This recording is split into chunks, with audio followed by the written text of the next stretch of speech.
ಇಲ್ಲಿ ದಿನ ಮಳೆ ಬರ್ತಾ ಇದೆ ಇವಾಗ.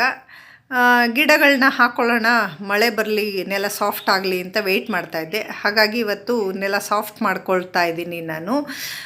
ಹಾಯ್, ನಾನು ಇವತ್ತು 2 ನಾಟಿ ದಾಸವಾಳದ ಗಿಡಗಳನ್ನ ನರ್ಸರಿಯಿಂದ ತಂದಿದ್ದೀನಿ. ಅದನ್ನು ನೆಡ್ತೀನಿ ಇವತ್ತು.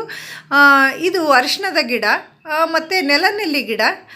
ಕಷಾಯ ಮಾಡ್ತೀನಿ ನಾನು, ಮತ್ತು ಅರಿಶಿಣದ ಎಲೆಯಿಂದ ಅಡುಗೆಗೆ ಉಪಯೋಗಿಸ್ತೀನಲ್ಲ, ಹಾಗಾಗಿ ಅದನ್ನು ಇಟ್ಕೊಂಡಿದ್ದೀನಿ.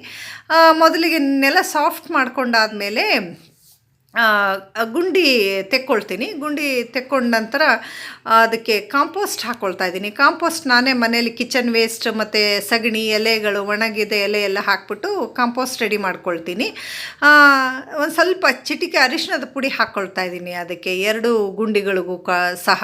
ಯಾಕಂದರೆ ಫಂಗಿಸೈಡಾಗಿ ಕೆಲಸ ಮಾಡುತ್ತೆ ಅರಿಶಿಣದ ಪುಡಿ. ಮತ್ತು ಸಣ್ಣದಾಗಿ ಕಟ್ ಮಾಡಿರೋ ಅಲೋವೆರಾ ಹಾಕ್ತಾಯಿದ್ದೀನಿ. ಅಲೋವೆರಾ ಹಾಕ್ಬಿಟ್ಟು ಆ ಕಾಂಪೋಸ್ಟ್ನ ಇನ್ನು ಸ್ವಲ್ಪ ಮಿಕ್ಸ್ ಮಾಡ್ಕೊಳ್ತಾ ಇದ್ದೀನಿ ನೀಟಾಗಿ. ಯಾಕಂತಂದರೆ ಅಲೋವೆರಾ ಸ್ವಲ್ಪ ಕಹಿ ಇರೋದ್ರಿಂದ ಯಾವುದೇ ಹುಳಗಳು ಹೊಸ ಗಿಡದ ಬೇರನ್ನು ಕಟ್ ಮಾಡೋದಿಲ್ಲ. ಹಾಗಾಗಿ ಮತ್ತು ನರ್ಸರಿಯಿಂದ ತಂದಿರೋ ಮಣ್ಣು ತುಂಬ ಸ್ಟಿಕ್ಕಿ ಆಗಿರುತ್ತೆ, ಬೇರಿಗೆ ಬ್ರೀದೆಬಲ್ ಆಗಿರಲ್ಲ ಅದು.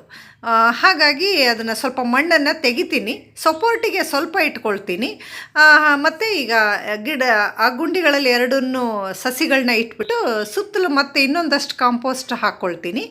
ಹಾಕ್ಬಿಟ್ಟು ಮಣ್ಣು ಹಾಕ್ಬಿಟ್ಟು ಪಾತಿ ಮಾಡ್ಕೊಳ್ತೀನಿ. ಪಾತಿ ಮಾಡೋದೇನಕ್ಕಪ್ಪ ಅಂತ ಹೇಳಿದ್ರೆ, ಹಾಕಿರೋ ನೀರು ಅಲ್ಲೇ ನಿಲ್ಲಬೇಕು, ಆಚೆ ಈಚೆ ಹೋಗಬಾರ್ದು ಅದು. ಯಾಕಂತಂದರೆ ಆಚೆ ಈಚೆ ಹೋದರೆ ತುಂಬ ನೀರು ವೇಸ್ಟ್ ಆಗುತ್ತೆ. ಸೊ ಎವ್ರಿ ಟೈಮ್ ನಾನು ಸ್ವಲ್ಪ ದಿನಕ್ಕೆ ಪಾತಿ ಮುಚ್ಚೋಗ್ತಾ ಇರುತ್ತೆ, ಮತ್ತೆ ರೆಡಿ ಮಾಡ್ಕೊಳ್ತಾ ಇರ್ತೀನಿ ನಾನು, ನೀರು ಹಾಕೋದಕ್ಕೆ ಈಸಿ ಆಗಲಿ ಅಂತ ಹೇಳಿ. ನೋಡಿ, ನೀರು ಹಾಕ್ಕೊಂಡೆ. ತುಂಬ ನೀರು ಬೇಕಾಗಲ್ಲ, ಮಳೆ ಬಂದಿತ್ತಲ್ಲ.